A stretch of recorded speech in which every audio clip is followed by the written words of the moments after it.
What's going on, everybody? Welcome to a very special episode of the Beginner Bike Giveaway series. Today we will be announcing our 3 new giveaway bikes, which is pretty exciting. This is also our new garage we're going to be working out of. We've got the other garage still here, but we had to get another one because we have literally so many damn bikes. So without further ado, let's see our first bike. Spite, roller on out here. Boom! With the excellent roll. Thank you for that was a good roll. A little bit of flourish. A little bit of flourish. So here we've got the Honda CB650R. We're going to be doing not a super in-depth dive of it right now for you, but we're just going to kind of walk around it, give you some highlights. We're definitely going to be doing an in-depth feature of it later on, but this is bike number 1. Let's take a closer look. All right, guys, so here we are, bike number 1. This is the CB650R, as previously mentioned, and astute viewers will notice 4 cylinders. And look how good those header pipes look. Spite, is it Spite approved? Absolutely. I mean, I had the 919 earlier in my life. I actually got rid of it this April. And this thing is like the next best thing. It's so nice to ride. Yeah. And I mean, it's got that classic Honda fit and finish. Yeah. You could be so proud to own this thing. And if you really wanted it to be, it could be a forever bike, absolutely. I would totally agree. I think you could have this and really never need anything else for the street. But we'll show you guys, because we took a vlog footage of us picking up these bikes, so you'll definitely check that out here later in the episode. But just want to get a quick little deep dive on it. Man, that's a good, I love these bronze engine case covers too. It matches the wheels too, which is so great. What's this red paint called again? What'd you say? I think it's something in the line of like Crimson Glory or something like that. It's very, very Honda. Yeah. And of course, one of the coolest features about it, oh baby, from the factory, look at that. And of course as well,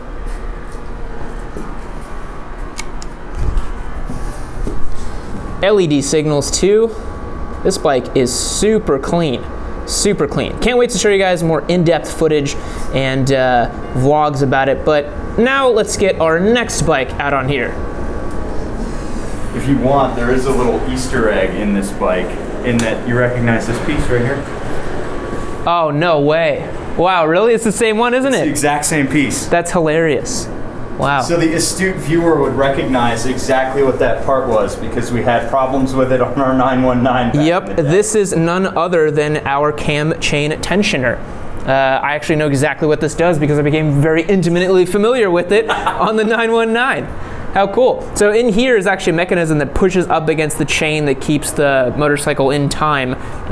Hopefully we will never take this apart on this bike. I don't imagine any reason why we'd need to, but that's a cool little Easter egg. Let's get bike number 2 out here. All right, guys, now, without further ado, is our second motorcycle that we're gonna be giving away, and I'm very excited about this one. It's none other than, boom, the Suzuki. There you go. Second time's a charm. Yeah. The Suzuki DRZ400 Supermoto boys will rejoice the world over. Dual Sport bros are also rejoicing that we now, in fact, have a true dual sport motorcycle in the Yammie Noob garage. This thing is super cool. I really enjoyed picking it back up from the dealership. I can't wait to take it on some trails and hopefully not bin it, because that would suck. But Spite here did not have the same reaction to it. You feel this bike's a little ancient, right? Oh yeah, no, this is not for me, which it's fine if, you know, you don't have to like everything, but I just feel like it feels wrong for me riding it on the street. It feels out of place. Yeah. It's my goal to convince him about the dual sport life. But let's take a closer look at this motorcycle. Taking a closer look at our beautiful DRZ400. Astute viewers will note that the DRZ, having been starting in production in 2002, has not been updated all that much since then. This bike is actually, if I can find it over here, still carbureted. which is a first for me. I've only ever owned EFI or fuel-injected motorcycles, so figuring out a carburetor, although it's not difficult, it's still very much plug and play. You start the bike up and it works, but there are a couple snags with a carburetor that we'll definitely cover more in depth. The other really cool thing that I noticed about this bike is fully adjustable Showa front suspension, which is super cool. Rebound, compression, preload, everything. So actually really quite a nice feature on this bike.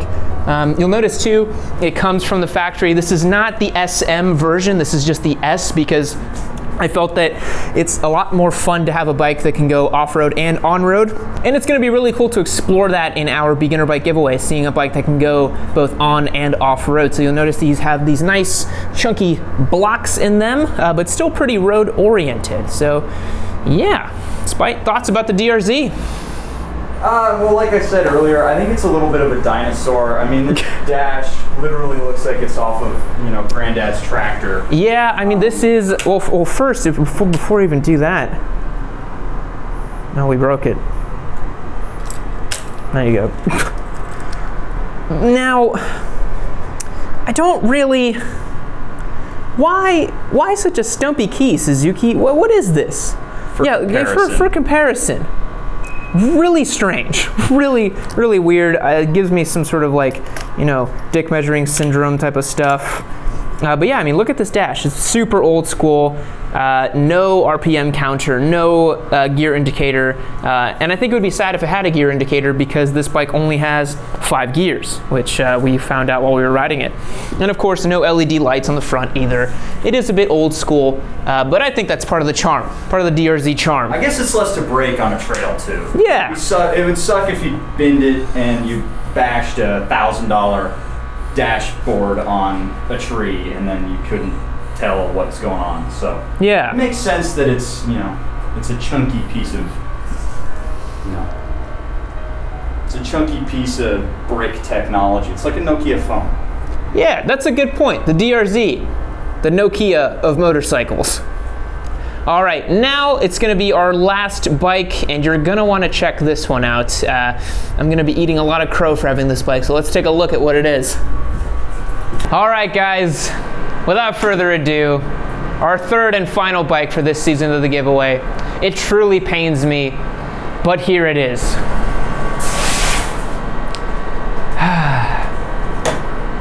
It's a Ninja 400. Now, I will tell you this.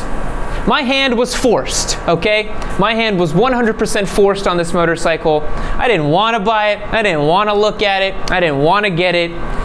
But the Patreon and Discord boys voted on it. So here we are.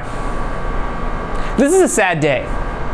Yeah, it's not great. It's not great. All jokes aside, this is a great motorcycle, honestly, for aspiring beginner riders and that sort of thing. I'm honestly shocked at how similar it is to the R3. You guys will see in our vlog section later in this video.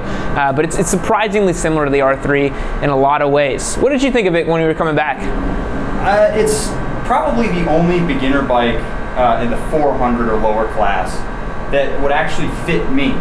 Sitting on the R3, that bike feels very compact, and I can actually sit on this motorcycle and be comfortable, which is nice, because it's kind of a rarity that a big guy like me can be comfortable. Because you're what, 6'3", right? 6'3", yep. Yeah. So for those of you who don't believe, like, stand next to me, because no one ever believes that I'm like actually 6 foot-ish. Yup.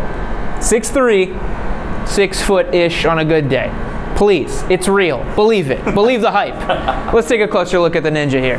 All right, guys, taking a closer look at the venerable Ninja 400. I've talked a lot about this bike on my channel, and a lot of people, rightfully so, are like, well, you've never ridden one, so how could you know that it's not that great? And now there's one in the garage. We're gonna be doing a lot of comparisons with it, a lot of, you know, kind of reviews on it and talking a lot about it, because this bike is super popular. Like, a lot of people are asking me about this bike. A lot of people ask me if it's a good bike to get for your first, and I think it's absolutely a good bike to get for your first. You know, like, it looks cool. It'll give you all the motorcycling that you'd need if you're a beginner rider, and it's gonna give you, you know, that experience of being on a bike without feeling like you're on a scooter. You know, it's got a transmission, it's got a clutch, got a healthy 400cc or 399cc parallel twin, and it's pretty cool. Spite, what do you think? I think it looks better than the R3. I think that's gonna cause... That is a bold claim. Yeah, it's a bold claim, but you know, I really do like the nose on this bike. I think it looks good. It's very arresting. And to your point about it being a popular bike, we actually saw a Ninja 400 on the road while we were going back up to collect this one. Yeah, we did. There's a bunch of them out there, and yeah, I think there's a reason for it to exist. I wouldn't own one, but it has its purposes. Yeah. It's a great learner platform for somebody who wants a sport bike that they can keep just a little bit longer. I would agree. Yeah.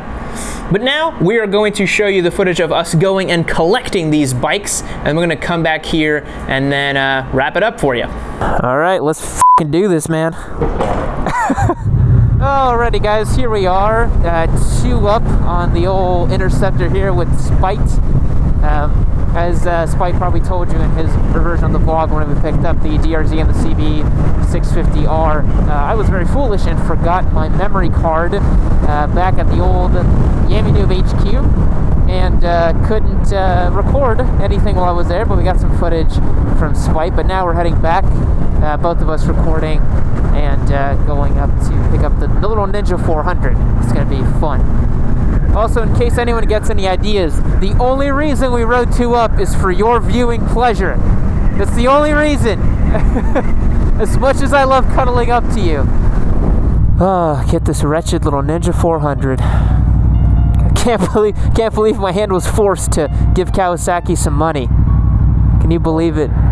This is the weirdest Uber rider I've ever taken, man, I gotta tell you. But I will give you 5 stars, for sure. Alright, I'm gonna mount off. I don't know how the hell I'm gonna... I guess I'll just... Ugh.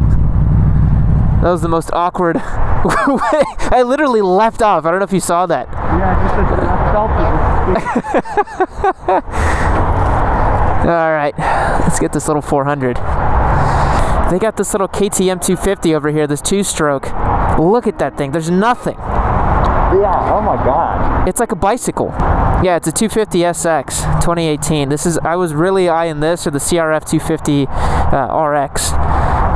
Oh, this thing looks so sick, but it's not the right time yet. I've only got 1 ass and I've got 6 bikes right now, so it's not the right time. All right, guys, you freaking wanted it. Can't say the F word because this is YouTube. We'll get demonetized. So you freaking wanted it, and here we are, about to take off on a Ninja 400, a bike I don't like very much, obviously, but I gotta say it does look pretty cool. I will say, for a beginner bike, they've come a long way. Looks cool. So let's give it the benefit of the doubt here. Let's see what it's all about before we start railing on it. I mean, you will notice it doesn't have upside down forks, so. Yeah, look at all this fairing here. It doesn't need all this. I'm just kidding. This bike's not so bad. All right, you ready? Let's go. You can lead out. It's all good. Yeah, it's a good-looking bike. It's insane how, God, it feels like almost exactly like the R3. It's like there's very little difference, honestly.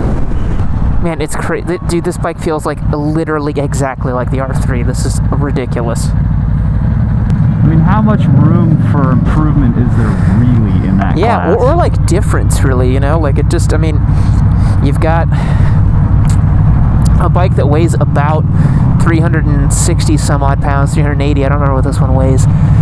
Parallel twin, somewhat upright ergonomics for cruisy, comfy riding. I don't really feel a big torque difference right now either, but I mean, let me kind of romp on it a little more and we'll see.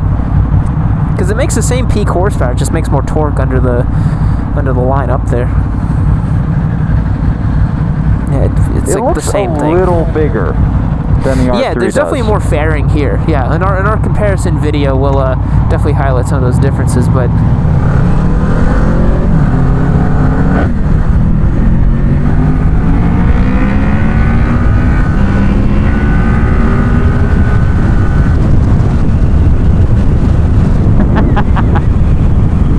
I'm right behind you, bro! You can do it, I believe in you! I just had to ring out every single gear, but I'm right behind you! Okay, I'm checking out my reflection here in this this truck. It does look pretty cool going down the street. Yeah, no, it looks sharp, it really does. Yeah, it's a good looking bike. I think between the two, I think that, and maybe it's because I'm not super familiar with the Ninja line like I am the R line that Yamaha has. I will say I prefer the looks on the Ninja just because it looks a little different. It's very, it does kind of have an angular sort of edgelordy look, because it looks all sharp and muscly and, you know, what you'd imagine some sort of like, I don't know, Tron bike might look like, but it does look good. It's got a unique kind of curb appeal to it. Yeah, I think one thing I really like actually, that I do miss on the old R3 is the analog tachometer is a nice touch. It does have an analog tach? Yeah, it's just got an analog clock right here, which is nice. You know, it tells you. I really kind of prefer those over the digital ones. So I think this kind of blend with the digital readout with your gear indicator plus the analog tach, it is really cool, I will say. And at least, you know, unlike the DRZ, it does have an RPM readout and a gear readout and a 6th gear. That 6th gear is going to come in handy. I mean, not really, but it is nice to have. Yeah. Yeah, and I will say a clutch transmission, like no complaints. It's as smooth as can be. Like it feels super similar to the R3 in that aspect. Although I can't even hear it. So not that there's much to listen to. Yeah, that is the downside, you know, like even if you get an exhaust on this thing, it's not going to be super loud or cool sounding, but yeah, it is ridiculously quiet though. Maybe the quietest bike I've ever ridden, honestly. Really? I think so. I mean, I literally, like, I mean... Yeah, there really isn't much there. No. But it's really interesting, like, I mean, this bike, you haven't ridden it yet, but it's super similar to the R3, and we've got such a different mix between all three bikes. They're all so different. You really are touching every subgroup, really. Yeah. Like, you ride this, and then the CB, and then the DRZ, you're going to have a radically different experience on all three motorcycles, for sure.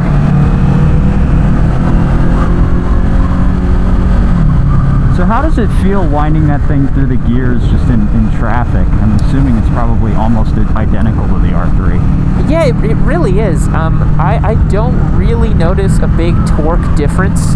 I mean, from my sort of seat dyno here, from my butt dyno, I don't really feel any meaningful difference in power or torque.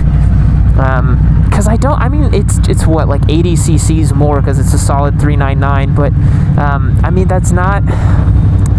I really don't think that's enough to make a huge difference. I'd have to look at the figures, but I just don't feel it, you know? Mm-hmm. It does feel super light, though. That is nice. I think it's a bike you could be proud to own, for sure. Mm-hmm. Like, I don't think you would, you know, be embarrassed to take this thing out. Like that Ninja 500 we saw, you know, that I would be embarrassed to ride that. Yeah, no, that thing looked practically ancient. That actually looks like a bike from this year. Unlike the DRZ. Which, hey man, the DRZ is just, it's classic dual sport looks, you know? There's some things where the classics need to be iterated upon, and that is one of them. Yeah, damn, I thought that guy was definitely going to come across the road. So I've never really ridden a bike like that. Where does the power kind of come on? So if you're used to bigger bikes like the Interceptor or the Harleys or the Scramblers, those sorts of motorcycles, the problem with these little bikes is like there just like isn't power. It just like never comes on, you know. You kind of rev them out, and there's a little bit of top end, and that's quite fun because you just get to like really with zero consequences just wring its absolute neck off. But yeah, I mean, there's just, it's pretty linear though, honestly. Like, there's just like this very calm sense of power throughout the entire power band with a little bit of a kick up top. But its happy spot is definitely above, you know, 6,000 RPM, kind of revving a little bit higher. It really prefers that. Yeah, if you want, we can pull off and then you can swap onto it if you want to ride it. Sure. We'll find a spot. Yeah, sit on it, see what you think. All right, let's see. Oh god, there's nothing here. Yeah, it's really, I mean, you sat on the R3, isn't it just like exactly the same? Actually, no. You don't think so? Fits me better than the R3 does. Okay, that makes sense, yeah. This feels The tank is taller. The way that it's cut, the tank on the R3 stops like about here. Yeah. And my knees have more room on this thing. So I would actually take this over the R3 just on that fact alone. Yeah, I mean, because you are what, 6'3", something like that? Yeah, 6'3". Yeah, so I'm you're a bit bigger than me. I'm maxing this bike out pretty much on my own. Yeah. But we'll see how it feels on the road. Yeah, let's do it. Oh man, there is nothing in that clutch pull. Yeah, it's super just light, isn't it? It's just in. Not sure how I feel about that, to be honest. Yeah, go, little ninja, go! You see what I mean about the power now? You're like, where does it kick in? I'm like, it never really does. Go, ninja! Oh, but it's fun though. You could definitely just sit and tool around on it. Once, you know, again, you don't want to just wring the neck on it because it's brand spanking new, but yeah, it does have a little bit of that playful nature to it. Man, this thing's buzzy. This is the buzziest of the 3 bikes. Yeah. This, like, seriously, I'm just sitting here getting my hands shaken to bits. You didn't feel the DRZ was as buzzy? The DRZ was, it wasn't really buzzy so much. I wouldn't say it was buzzy, it was vibey. Yeah. I find a difference there where buzzy is just, you know, the thing's just kind of shaking constantly. Yeah. There's no happy spot, where the DRZ just feels like it was moving with the motion of the engine. Yeah. You know, this thing is just, it's, I don't know what, it's just really buzzy. And the inline 4 didn't even feel that bad, and inline 4s are notoriously buzzy. Yeah, I thought that the CB was incredibly smooth, literally like no buzz, you know? I mean, knowing Honda, they probably spent 5 years refining the buzz out of that bike. Seriously, yeah, probably some counterbalancing and whatever else they do to make it not buzz. Man, it's really crazy. I haven't ridden a bike that's a little more sporty like the VFR on the street in a long time, and I gotta tell you, my back is already hurting. Really? Yeah, well, I have, like, you know, fractures in my, well, I've had so many fractures in my spine from my wrecks and stuff. Fair enough. That like, if I'm on a more committed bike like this, it needs to be on track where I'm like fully kind of leaned over, and that way it doesn't really affect me. But if I'm in this kind of like in-between position, it yeah, it's really, my shoulders already kind of hurt. But maybe it's because I'm wearing a backpack too, and I'm in this weird, you know, kind of leaned over position. I'm not sure. Yeah, for me the Interceptor's a nice kind of midline between the two, but I do get the feeling that it is more committed than like this. It's just up, you know. Yeah, this is actually, yeah, it's definitely not super sport levels, but it's certainly not you know, super upright either. Okay, here's another thing I find kind of weird, and maybe again it's because I'm used to that, but the exhaust kind of catches your heel, right? Well, no, it's what I'm getting at is the oil pan cover on the right-hand side. Yeah. There's like nothing here. You know, I feel like I can put my knees together just like on the DRZ. Yeah. It's really weird. But again, that is also probably just me having only ridden a handful of bikes in my few years. Right. I should count out how many different bikes I've ridden one day, if I can remember all of them. The throttle feels pretty good on this, though.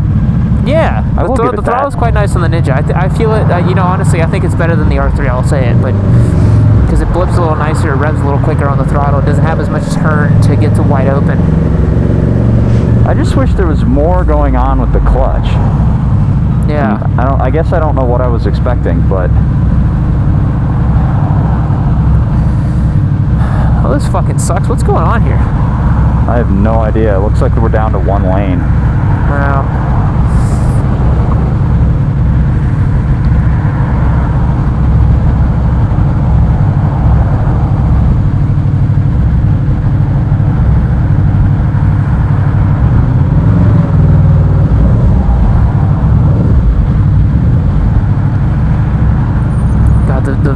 soundtrack is just, it's so very good.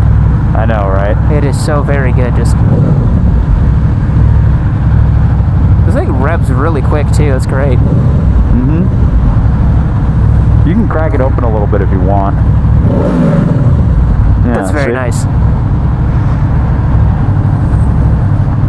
It's all the bike I'd ever want, really, aside from that big Lopi V-twin feel. Yeah. But I'll get there soon enough. I'm not worried. The right bike will come by, and yep, I will do horrible things to it. Fulfill all your dreams. Mm-hmm.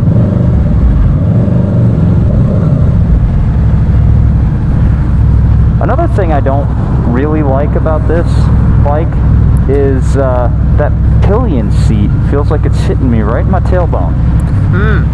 Yeah, the R3 does the same thing actually. It does really get you right on your butt when you ride it. I kind of like it because if you're getting a little more sporty, if you lean back, it really kind of stops your butt in place, and then I quite like that, to be honest. I get that idea. But then again, you are larger than me, so maybe you don't feel like you can get as lean back as me. I mean, I can move pretty far back on it. Not, you know, crazy, but yeah. But that exhaust pipe is in the wrong spot. If you move your foot back, if you go, you know, toes on the pegs, you're tapping your foot on that exhaust pipe. I'm not sure it's going to get hot enough to melt your boot or anything, but nah. Those little parallel twins run really, really not hot at all. Like, I'm definitely noticing a lot more heat coming from the VFR than the little that Ninja. bike runs hot though, just in general. What's the dash say its temperature's at? Probably about 200 and something. 215. Yeah, that's about right. Yeah. Well, alrighty guys, we're gonna battle this traffic and get the Ninja 400 back home with the other two giveaway bikes, and then we're gonna run point and discuss them a little bit and then wrap this video up. We'll catch you there.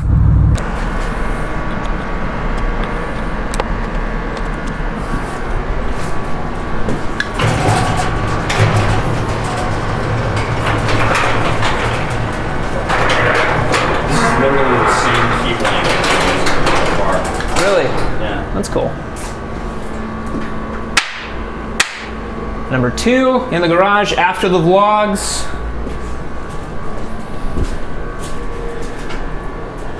Alright guys, I hope you enjoyed us bringing these bikes back into old Yammie Noob HQ over here. I also don't think I mentioned, but we are giving away every single one of these motorcycles. Hit the links below to join up on our Patreon and sign up there. We don't have our merch page up yet because it's going to begin on... I gotta redo that, hold on, because I got confused. When the hell we're launching the merch page? Okay, let me start up again.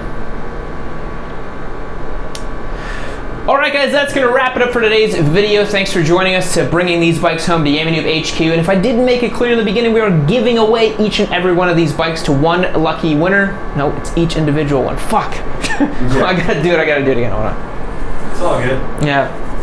This is stuff you see, you don't see this behind the scenes. I fuck up a lot, honestly. Yeah, okay. It's tough. Alright guys, thanks for joining us today and bringing home each of these bikes to the Yammie Noob HQ. And if I didn't mention it before, we are giving away each and every one of these motorcycles. So 3 lucky people are going to win each of these bikes. If you hit the links below to our Patreon, you can already sign up, or you can send me a letter to get entered in completely for free. The sweepstakes is going to begin officially on the 24th of October, and it's going to end sometime around February, but be sure to check out in the Patreon below for official rules and all of our details below. And stay tuned. You're also going to be seeing Spite a little more often because I've only got one bum, as you guys know, and there's 3 bikes, and it makes it a little bit more difficult. So this old guy's going to be around helping me out a little bit. You might have to make a rule where I'm not riding this around because I'm going to do nothing but sing praises here. So you might even you might just go home with it. I'll be like, where did the CB go? And you're like, it's gone. You'll never see it again. Yeah. I'll catch you guys next time. Tune in later.